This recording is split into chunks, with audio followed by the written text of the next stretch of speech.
right, so here's Adrian Steyn. Oh my God, I haven't seen him since we got back from Iraq, and that was 2005, which is almost 19 years ago. It is 19. All right, so tell me the story. Where did you grow up? I grew up in Ventura.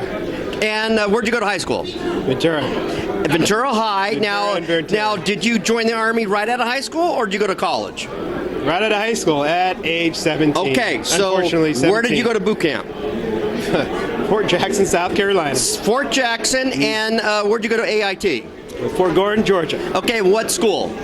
What's your MOS? 31 uniform. Uniform, and what is that? That is a signal support specialist. Okay, and you got a combo. And now this is active duty Army? That was active Army, yeah. And what unit were you assigned to? I was assigned to 2nd and 144th and Fort Campbell in the 101st. Okay, Kentucky. 101st. Okay, and then you tell me about that experience. How was that?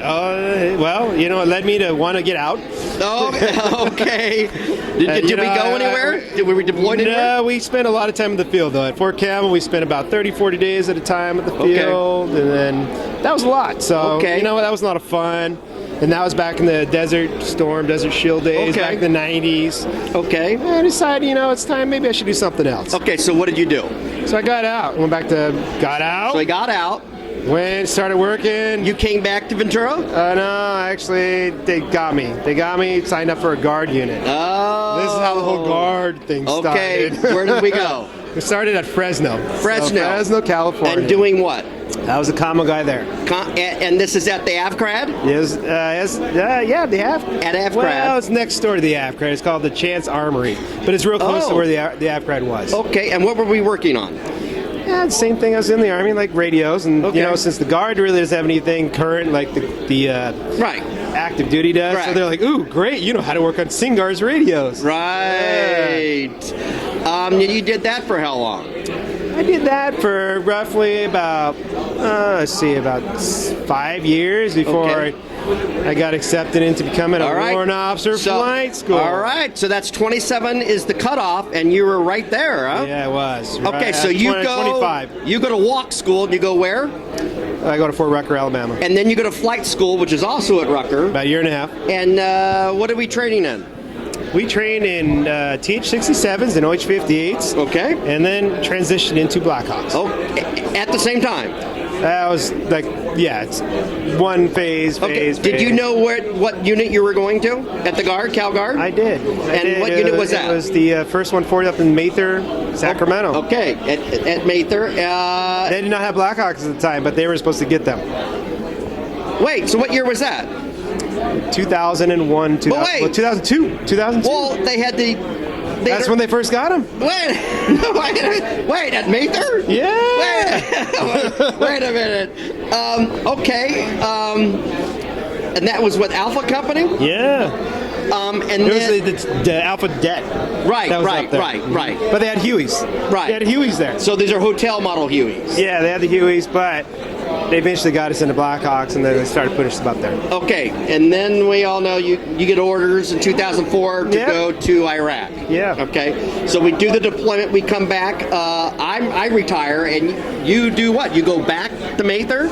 No, I stayed in Los Alamitos. Oh, you stayed here. So after the deployment, I got out, and then we worked at the border for a little bit. Wait. Border doing what? The Operation Jumpstart down on San Diego. And did that for about a year and a half, 06, 07.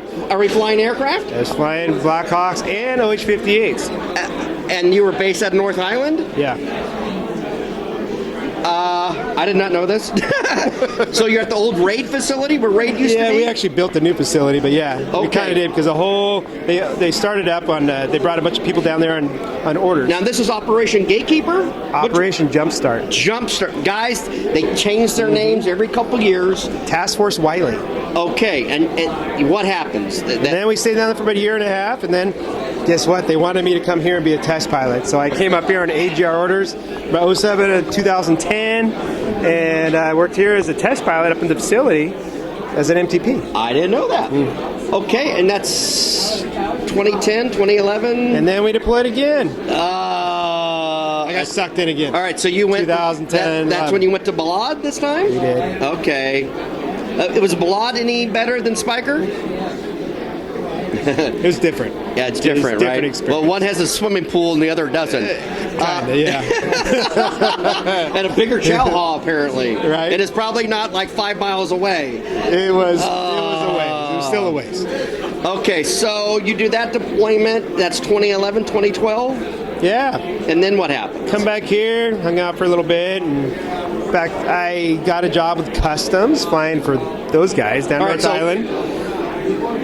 Okay. And kind of did the guard thing here. Then went back in the guard, got off AGR, took a guard All right, gig. so you're flying 60s for ICE Customs and Border I was flying Protection? A-stars for those guys. A-stars. Still doing MTP stuff up here. You're still running into Heineke or I was. Bob He was Matthews? down. He was working down there. Bob. Yep. They were all working down there. Okay.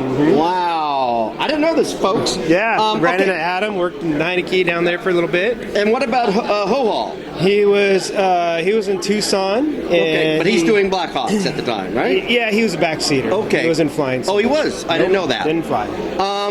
Wow. You guys, I'll show pictures of all this, and I'll get Adrian to send me more so you know what we're talking about. Though, due to the current climate, as we speak, there is like a riot occurring in Paramount.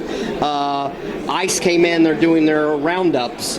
Not part of that. It has not been fun here the last 24 hours here in Los Angeles. Paramount's right in Orange. It's right here in the outskirts. Anyways, we'll go on. Okay, so you come back here. You're still in the Guard doing that, and then you retired from the Guard? Yeah, more or less. How long ago? 2015. Okay. And I've not been back here in 10 years. Okay, This is the first time back here in 10 years. Okay. Well, let me. All right. So, how many good years do you have in the military? 24. 24, and you retired as a CW4? Yeah, I'm technically IRR still, but yes, CW4. And guys, I'm retired reserves as well. I know they can still call you back. Apparently, kind of. Yeah. Now we already interviewed. I need to be done. We interviewed Ken Ken Brock, and they said, well, they can bring you back under correct congressional signatures. And he said Feinstein and Boxster is why Ken Brock came back in. They forced him to come back in. Right. Anyway, we'll see you later. I'm glad you're here tonight. Stay safe. Now, you're still working for Customs? Still working for Customs. And you retired from them at age 50 or 55? 57. 57. Mandatory retirement. How far away are you? Well, I'm eligible in 4 years. Okay, guys. 4 more years. And my recommendation to him would be retire at 57. I will retire. Or retire sooner. And wait, where are you living? San Diego. Okay, all right. Live in San Diego. Beautiful. Anybody not know about San Diego? Most people don't have heaters because it's the most constant climate of any state or city in America. You probably rarely have to turn on your air conditioner, right? You know, it's pretty nice. This is the what climate's people pretty say. nice. San Diego's pretty nice. It does get warm in the summer. But you have to live in Point Loma, maybe. You know, if you have an AC, it's really nice to turn that sucker on. But we open the windows at night. It's Okay. Well, we'll see you later, and a shout out to Ventura. Ventura High.